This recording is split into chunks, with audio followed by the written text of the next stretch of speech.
बुझाता कि मरद आइल बा खट कमा के तो एक लोटा पानी दीही, खाना पानी दीही।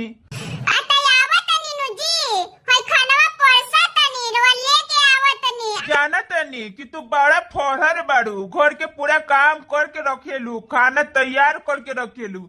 जरी जा चटनी पीस के ले आवा। अच्छा तो ये चटनी रवा सुबेरे पीस के देनी है, यही बेर खो जातनी तो का दोपहर